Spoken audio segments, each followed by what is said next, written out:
ዮናስን የሚውጥ አሳ ነባሪ አዘጋጀ ይልና ዮናስ እግዚአብሔርን አለመታዘዝ ፈልጎ በመጣበት መከራ ሲኮበልል ወደ ባህር ተጣለ ይላል። ወደ ባህር ከተጣለ በኋላ አሳ ነባሪው ዮናስን ምን አረገው? ዋጠው። 3 ቀንና 3 ሌሊት በአሳ ነባሪ ውስጥ ማን ተቀመጠ? ዮናስ። ከሰማይ ግን ትእዛዝ መጣ። ከ3 ቀን በኋላ ለምንድነው ዮናስ በዛ አሳ ነባሪ ውስጥ ሆኖ እግዚአብሔር ሆይ ማረኝ፣ አጥፍቻለሁ፣ ይቅር በለኝ፣ ካንተ ወዴትም ማምለጥ አይቻልም፣ እባክህ አንድ ድል ስጠኝ ብሎ ሲጸልይ እግዚአብሔር ከሰማይ ሆኖ ትእዛዝ አወጣ። ትፋው የሚል ትፋው ብሎ ሲለው ዮናስን ባህር ላይ ተፋው አይልም። ለምንድነው አሳ ነባሪው ባህር ላይ ያልተፋው? አሳ ነባሪው ራሱ ዕውቀት ተሰጥቶታል። ዮናስ ውሃ ውስጥ እንደማይኖር፣ ዮናስ አድራሻ እንዳለው፣ ዮናስ የሚኖረው ምድር ላይ እንደሆነ ራሱ አሳ ነባሪው ስላወቀ ቀጥ ብሎ ሄዶ የተፋው ይላል፣ ምድር ላይ ተፋው። እኔ ዛሬ በትንቢት መንፈስ ለአንድ ሰው እናገራለሁ። በረከትህ እጅ ላይ ይተፋል።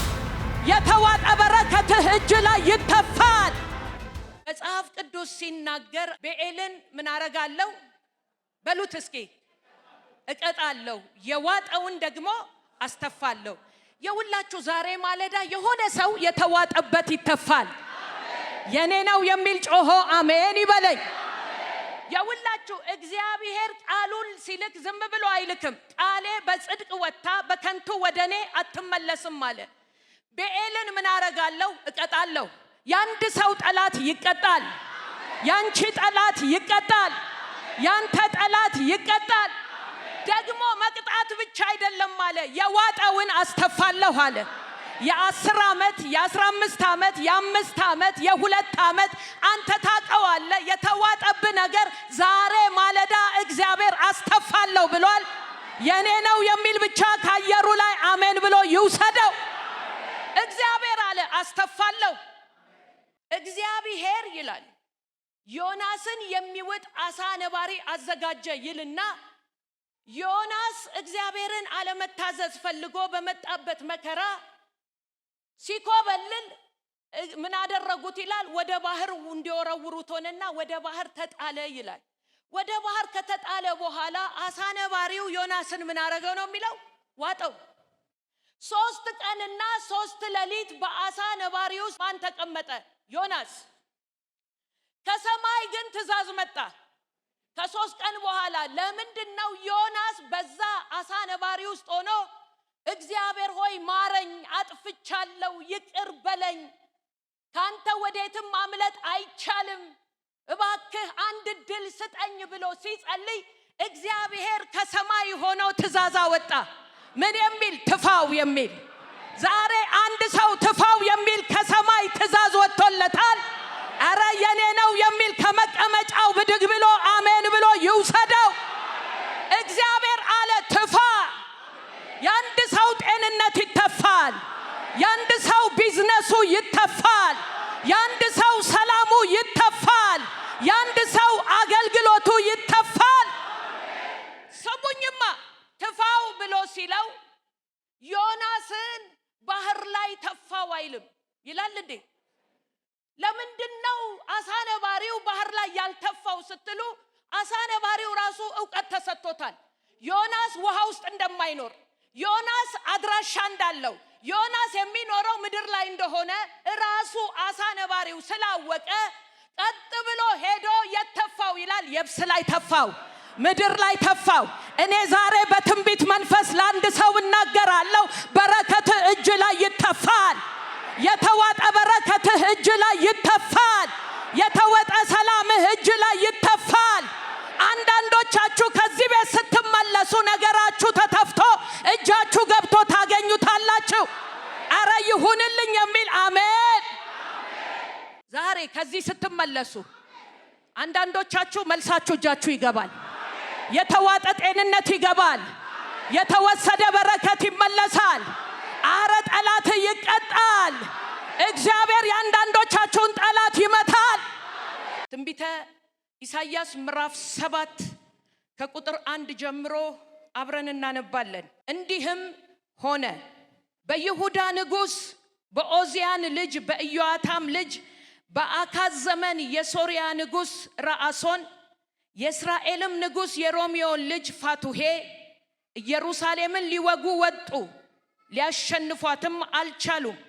ለዳዊት ቤት ሶርያ ከኤፍሬም ጋር ተባብረዋል የሚል ወሬ ተነገረ። የእርሱም ልብ የማን ልብ? የንጉሱ ልብ። ማነው ንጉሱ? አካዝ። የንጉሱም ልብ የሕዝቡም ልብ የዱር ዛፍ በነፋስ እንድትናወጥ ተናወጠ ይላል። እዚህ ክፍል ላይ እንግዲህ እንዲህም ሆነ ብሎ ስለሚጀምር ከላይ ሌላ የተጻፈ ታሪክ እንዳለ ያሳያል። ሐሳቡ እንዲገባን የታሪኩ አውድ እንዲገባን ወደ ምዕራፍ 6 መሄድ ግዴታ ነው። ምዕራፍ 6 ላይ ሄደን ስንመለከት ቁጥር 1 ላይ እንደዚህ ይላል። የሁላችሁ ቁጥር 1 ላይ ኦዚያን ከሞተ በኋላ እግዚአብሔርን ከፍ ባለ ዙፋን ላይ ተቀምጦ አየሁት ይላል። ይሄንን መልእክት የሚናገረው በዛን ዘመን ከነበሩ ታላላቅ ነቢያቶች አንዱ የሆነው ኢሳይያስ ነው። ያፉ ቃል ጠብ የማይል የሚናገረው የሚፈጸምለት እግዚአብሔር እንደ ልቡ እያወራው እየወጣ የሚተነብይ ሰው ይሄን ሰው ነው። እንግዲህ ማን ከሞተ? ኦዚያን ከሞተ በኋላ እግዚአብሔርን ከፍ ባለ ረጅም ዙፋን ላይ ተቀምጦ አየሁት። የልብሱም ዘርፍ መቅደሱን ሞልቶታል። ኪሩቤልም ደግሞ በሁለት ክንፋቸው ፊታቸውን ሸፍነው፣ በሁለት ክንፋቸው እግራቸውን ሸፍነው፣ በሁለት ክንፋቸው ደግሞ እየበረሩ ቅዱስ ቅዱስ እያሉ ሲሰግዱለት አየሁ ይላል። ማን? ኢሳይያስ። ንጉሱ ከሞተ በኋላ ነው። ንጉሱ ከሞተ በኋላ ኢየሩሳሌምን የሚመራ ግዴታ ሌላ ተተኪ ሰው ስለሚያስፈልግ ተተኪ ሆኖ በዛ ቦታ ላይ የተቀመጠው ማን ነው ስትሉ አካዝ ይባላል። አካዝ ወጣት ነው። የ20 ዓመት ልጅ ነው። እግዚአብሔር ኢየሩሳሌምን እንዲመራ ኢየሩሳሌምን እንዲያስተዳድር እግዚአብሔር መርጦት የተቀመጠ አካዝ ለስንት ዓመት ገዛ ስትሉ 16 ዓመት ኢየሩሳሌምን አስተዳድሯል። ኢየሩሳሌምን ገዝቷል። የ20 ዓመት ልጅ ነው። ደግሞ ምንድነው 16 ዓመት ገዝቷል። ወጣት ነው። አስቡት።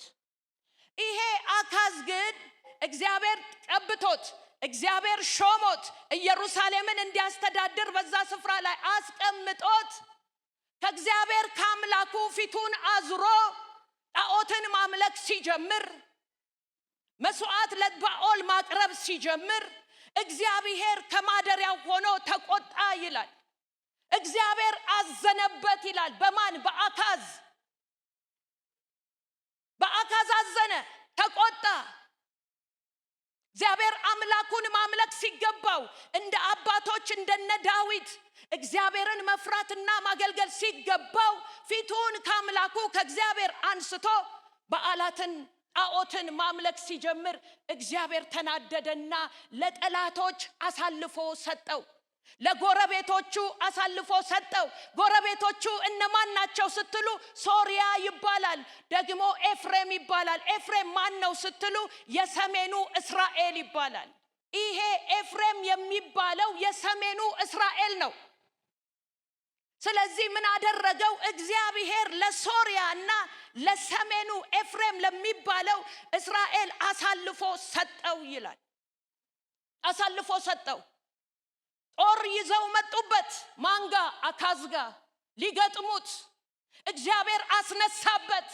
የሚዋጉትን አስነሳበት። መተው ሲዋጉ በአንድ ቀን 120,000 ሰው ከሱ ወደቀ ይላል። በሰይፍ ተገደለ ይላል። ያኔ አካዝ ልቡን መለስ አደረገና ወደ አምላኩ ንስሐ ሲገባ፣ ወደ አምላኩ ሲጸልይ እግዚአብሔር ሲምረው ታገኛላችሁ። ሁለተኛ ዜና ላይ ይሄንን ቃል ታገኙታላችሁ። ታዲያ እንግዲህ ከዚህ ጋር ምን ያያይዘዋል ካላችሁ እንግዲህ ተመልከቱ። እንዲህም ሆነ በይሁዳ ንጉስ በኦዚያን ልጅ በኢዮአታም ልጅ በአካዝ ዘመን የሶርያ ንጉስ ራሶን የእስራኤል ንጉስ የሮሚዮ ልጅ ፋቱሄ ኢየሩሳሌምን ሊወጉ ወጡ፣ ሊያሸንፏትም አልቻሉም። ለዳዊት ቤት ሶርያ ከኤፍሬም ጋር ተባብሯል የሚል ወሬ ተነገረ። ሐሳቡ በደንብ እንዲያዝላችሁ ሁለተኛ ዜና ምዕራፍ 28 ከቁጥር 1 ጀምሮ አካዝ መንገስ በጀመረ ጊዜ የ20 ዓመት ጎልማሳ ነበረ። በኢየሩሳሌምም 16 ዓመት ነገሰ። እንደ አባቱ እንደ ዳዊት በእግዚአብሔር ፊት ቅን ነገር አላደረገም። ነገር ግን በእስራኤል ነገስታት መንገድ ሄደ። ደግሞም ለበዓሊም ቀልጠው የተሰሩ ምስሎችን ሰራ። ደግሞም በሄኖም ልጅ ሸለቆ ውስጥ አጠነ።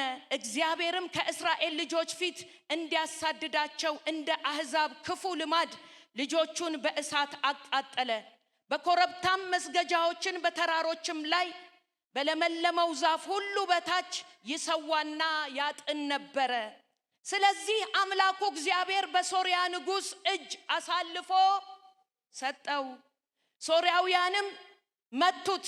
ከእርሱም ብዙ ምርኮኞች ወስደው ወደ ደማስቆ አመጡ። ደግሞም በእስራኤል ንጉሥ እጅ አሳልፎ ሰጠው። እርሱም በታላቅ አመታት መታው። የአባቶቻቸውም አምላክ እግዚአብሔርን ምን አርገዋል? ትተዋል። አያችሁ፣ የአባቶቻቸውን አምላክ እግዚአብሔርን ትተው ነበርና የሮሚዮን ልጅ ፋቱሄ እዚህ ጋር ስናነብ ማንን አግኝተናል? የሮሚዮን ልጅ ፋቱሄ ምዕራፍ 7 አላገኘንም? ይሄው እዚህም የሮሚዮን ልጅ ፋቱሄ በአንድ ቀን ከይሁዳ 120 ሺህ ገደለ። ሁሉም ጽኑዓን ነበሩ። ከኤፍሬምም ወገን የነበሩ ኃያል ሰው ዘክሪን የንጉሥ ልጅ እያለ ይቀጥላል። ግን እዚህ ሐሳቡን ስታገኙት 120 ሺህ ሰዎችን ምን አድርጓል ይላል? ገሏል። ማን ስትሉ የሮሚዮን ልጅ ፋቱሄ ይላል። ሐሳቡ እዚህም አለ፣ እዚህም ታገኙታላችሁ። እንግዲህ በዛን ጊዜ እግዚአብሔርን ስለበደሉ፣ እግዚአብሔርን ስላሳዘኑ እግዚአብሔር ለሶራውያን ምን አድርጎ ሰጣቸው? አሳልፎ ሰጣቸው። እግዚአብሔርን ስለበደሉ ነው።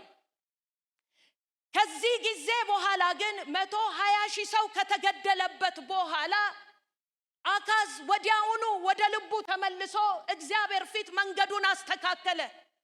ዛሬ ጆሮ ሰጣችሁ እንድትሰሙ፣ በህይወታችሁ፣ በኑሯችሁ፣ በትዳራችሁ አንዳንድ አናውጪ የሆኑ ነገሮች ሲመጡ ከማን ነው የመጣው? ምንድነው የመጣው? ምን ሰርቼ ነው? ምን አጥፍቼ ነው ብላችሁ ራሳችሁን ቴስት እንድታደርጉ ከዚህ ምዕራፍ ትማራላችሁ። ልክ ይሄ መመታት አልፎ መሰጠት በደረሰበት ሰዓት ጥፋቱን አውቆ በእግዚአብሔር ፊት ንስሐ ገብቶ መንገዱን ሲያስተካክል ምዕራፉን ስታነቡት ታገኙታላችሁ። እዚህ ክፍል ላይ ታዲያ ምዕራፍ 7 ላይ አሁንም ይላል፣ አሁንም ትናንትና ለምደዋል፣ ትናንትና ማሸነፍ ችለዋል፣ ትናንትና 120 ሺህ ሰው ገለዋል። ስለዚህ ዛሬም ምን እናረጋለን? እናሸንፋለን። ዛሬም እናስቆመዋለን። ዛሬም እንመተዋለን። ዛሬም ድል እናደርገዋለን ብለው ሶርያና ኤፍሬም ተነጋገሩ። ምን እናርገው? እንምታው። ምን እናርገው? እንግደለው ብለው አንድነት ህብረት ፈጠሩ።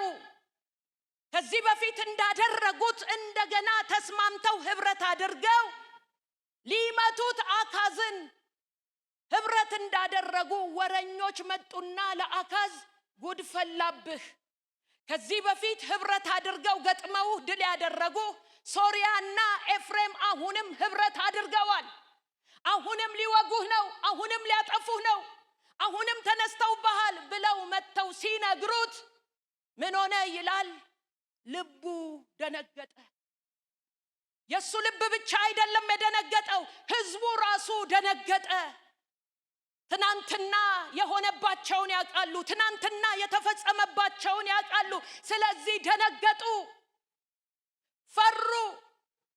ንጉሱ ተርበተበተ፣ ንጉሱ ትጥቁ ተፈታ፣ ንጉሱ ወይኔ አለ፣ ተጨነቀ፣ ሰላም አጣ።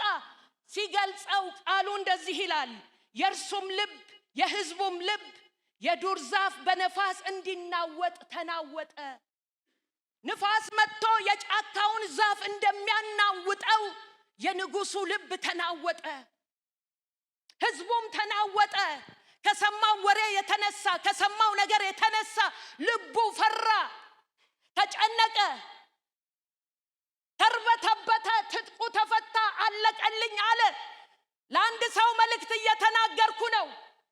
ከሰማችሁት የተነሳ ከሆነባችሁ ነገር የተነሳ የተርበተበታችሁ፣ ተስፋ የቆረጣችሁ፣ ነገር የጨለመባችሁ ለእናንተ ነው ዛሬ መልእክቱ። በደንብ ስሙኝ።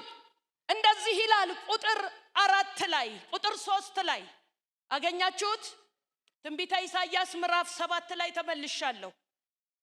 ቁጥር 3 ላይ እግዚአብሔርም ኢሳይያስን አለው፣ ነብዩን አስነሳው። ኢሳይያስን እንዲህ አለው፣ ተነስ ኢሳይያስ፣ ልቡ ለፈራ፣ ለተጨነቀ፣ ለተርበተበተ፣ ትጥቁ ለተፈታበት፣ ሰላሙ ለተወሰደበት፣ ለተጨናነቀው ለአካዝ ሂድና እንዲህ በለው ይላል። እግዚአብሔርም ኢሳይያስን አለው፣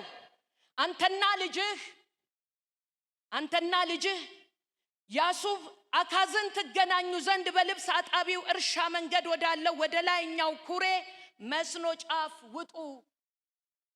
የት እንደተቀመጠ፣ የት ሆኖ እንደፈራ፣ የት ሆኖ እንደተናወጠ ያየ እግዚአብሔር ተነስና ሂድ። የት? አካዝ ጋር። የሆነ ሰው እግዚአብሔር የሚመጣለት አለ። ፈርቶ ተጨንቆ ሰላም አጥቶ ተርበትብቶ ላለ እግዚአብሔር ከማደሪያው አይቶ ካለበት ሊያወጣው የሚመጣለት ሰው አለ። አረ የኔ ነው የሚል አሜን ይበለኝ። መፍራቱን ያየ እግዚአብሔር መጣለት። ኢሳይያስን ቤቱ መንገድ ላይ በዚህ አርገ፣ በኩሬው አድርገ፣ በልብስ አጣቢው በኩል ዞር ብለ ሂድ፣ ታገኘዋለህ፣ እዛ ታገኘዋለህ፣ ሂድ አለ እግዚአብሔር። በዛን ዘመን የነበረውን ነብዩን ኢሳይያስን ሂድ አለው፣ አገኘው አለ። ነብዩን ሂድ፣ ልጄ ጋር ሂድ፣ ለፈራው ሂድለት፣ ለተጨነቀው ሂድለት፣ ተስፋ ለቆረጠው ሂድለት፣ ለተናወጠው ሂድለት፣ ለጨለመበት ሂድለት። አረ ሃሌሉያ! የሆነ ሰው እግዚአብሔር የሚልክለት ሰው አለ። ሂድ አለው። ከዛ እንዲህ በለው ቁጥር 4 ምን አድርግ ይላል? እንዲህ በለው። አብረን እናንብበው። እንዲህ በለው ምን አድርግ? ተጠበቅ። ለተጨነቃችሁ፣ ነጋችሁን ስታዩ የምትጨነቁ፣ ኪሳችሁን ስታዩ የምትጨነቁ፣ ኑሯችሁን ስታዩ የምትጨነቁ፣ የምትሰሙት ነገር ሁሉ የሚያስጨንቃችሁ፣ ዙሪያው ነገሩ አገልግሎታችሁን ስታዩ የምትጨነቁ፣ ቤታችሁን ስታዩ፣ ትዳራችሁን፣ ልጆቻችሁን ስታዩ ለምትጨነቁ እግዚአብሔር አለ ተጠበቅ። የምን መጨነቅ ነው? ተጠበቅ። አይዞ ማለት ነው። ነካ አርጉትና እግዚአብሔር አይዞ ይልሃል በሉት። የሁላችሁ የሰው አይዞ እንደሚያበረታ የእግዚአብሔር አይዞ ደግሞ ይበልጣል። እግዚአብሔር ዛሬ አንድ ሰው አይዞ ይለዋል። እግዚአብሔር ለአንድ ሰው አይዞሽ ይላል፣ ተጠበቅ ይላል፣ እኔ አለሁ ይላል፣ እኔ ካንቺ ጋር ነኝ ይላል። አረ እሱ ከኔ ጋር ካለ ክብር እሰጣለሁ የሚል ክብር ይስጠው። አካዝ ፈርቷል፣ ተጨንቋል። የዱር ዛፍ በነፋስ እንደሚናወጥ ተናውጧል። ወይኔ ያለቀልኝ ብሏል፣ አከተመልኝ ብሏል። እግዚአብሔር መጣና ግን ተጠበቅ። ከዛስ አንብቡት እስኪ። ዝም በል፣ የሰማኸውን አታስተጋባ፣ የተባለብህን ደግመህ አታውራ። ሰውየው እኮ እውነተኛ ነገር ነው የሰማው። ሶርያና ኤፍሬም አንድነት አድርገዋል። ሊገጥሙ ነው፣ ሊያጠፉ ነው። አከተመልህ የሚል ሰምቷል። እግዚአብሔር መጣና ዝም በል። ነውጥ አለ፣ አዎ። ምትሰማው ነገር አለ፣ አዎ። ስለ ምድራችን የምንሰማው ነገር አለ አይደል? እግዚአብሔር ዝም በሉ እያለ ነው። ነካ አርጉትና ዝም በል ይላል በሉት። ስለ ራስ ዝም በል። አንዳንድ ጊዜ ልጆቻችን እንግዳ መጥቶ ወላጆች ሲያወሩ ጥልቅ ብለው ሊያወሩ ሲሉ ምን እንላቸዋለን? ዝም በል አትሉ? ዝም በል። እግዚአብሔር አለው ኢሳይያስን ልኮ ተጠበቅ፣ ቀጥሎ ዝም በል። ከዛስ ዝም በል ካለው በኋላ እንደዚህ ይለዋል። ዝም በል ካለው በኋላ ስለነዚህ ስለሚጤሱ ስለ ሁለት የእንጨት ጠላሸቶች እንዴት አርጎ እግዚአብሔር እነዚህ ሶርያውያንና ኤፍሬምን ምን እንዳረጋቸው ጠላሸት ብሎ ጠላቶቹን እንዴት አርጎ እንዳዋረደ እዩ። ጠላሸት ምንድነው? እንጨቱን ነዶ ጥቁር ሲሆን አቅም አለው ክንሽሽ አይደለም የሚለው እንደ ክሰል እንደዚህ ናቸው አለው እግዚአብሔር። እነዚህ ጠላሸቶች ናቸው። ስለ ሶርያና ስለ አሶር ስለ ሮሚዮ ልጅ ቁጣ አትፍራ። ምን አድርጋለው? እነዚህ ጠላሸቶች ናቸውና አትፍራ። ከዛስ ምን አለው? እስኪ አብረን አንብበው። ልብህ አይድከም። ኧረ የሚገርም እኮ ጉድ ነው። ልብህ አይድከም። ሰውየው ልቡ ደክሟል። እግዚአብሔር አለ ልብህ ድክም ያላችሁ ሰዎች አላችሁ። እንዴት ነው የምቀጥለው ያላችሁ? ሁኔታውን ስታዩት፣ ኑሮውን ስታዩት፣ አገልግሎት ድንጋይ መፍለጥ የሆነባችሁ ግራ ግብት ያላችሁ፣ አንዱ ሲመጣ አንዱ ሲቀር አገልግሎት ላይ ልባችሁ ድክም ያለ እግዚአብሔር አለ ልብህ አይድከም። ስለ አካዝ ግድ አለው እግዚአብሔር። ስላንቺ ግድ ብሎታል። ስላንተ ግድ ብሎታል። ልብ መድከሙን አይቷል።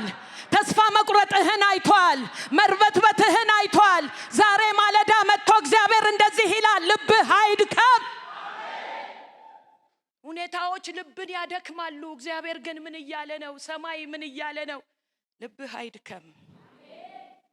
ከዛስ ልብህ አይድከም ካለው በኋላ እንደዚህ ይላል ሶርያና ኤፍሬም ቁጥር 5 እና 6 ሶርያና ኤፍሬም የሮሚዮ ልጅ ወደ ይሁዳ እንውጣ፣ ምን እናርገው? እናስጨንቀው፣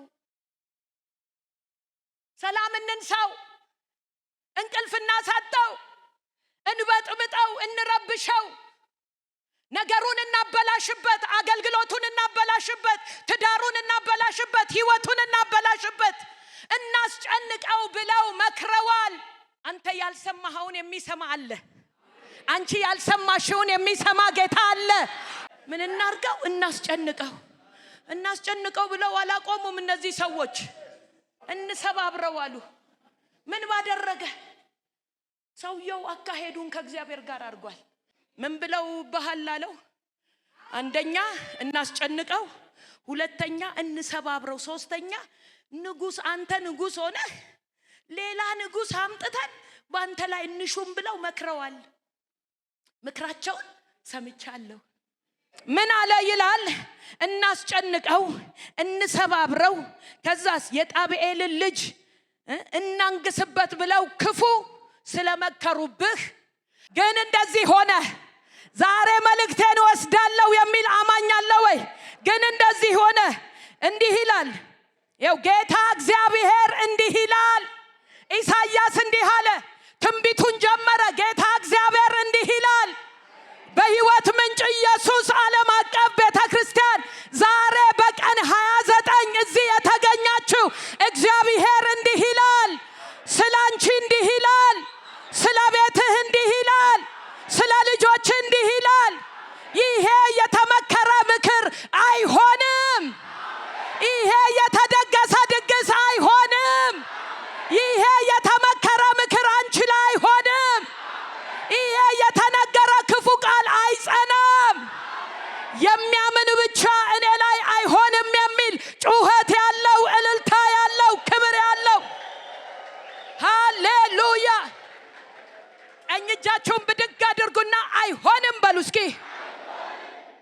አየራችሁ ላይ፣ ሰማያችሁ ላይ፣ የው ከፍታችሁ ላይ እጃችሁን ከፍ አድርጉና በደንብ ብድግ አድርጉና ይሄ ምክር እኔ ላይ አይጸናም በሉ እስኪ። ድገሙት። አይሆንም በሉ እስኪ። አይፈጸምም በሉ እስኪ። አልጨነቅም፣ አልሰባበርም። ጠላት በእኔ ላይ የደገሰው ድግስ በእኔ ላይ፣ በቤቴ ላይ፣ በልጆቼ ላይ፣ በቢዝነሴ ላይ፣ በአገልግሎቴ ላይ፣ በነገዬ ላይ አይሆንም፣ አይሆንም፣ አይሆንም።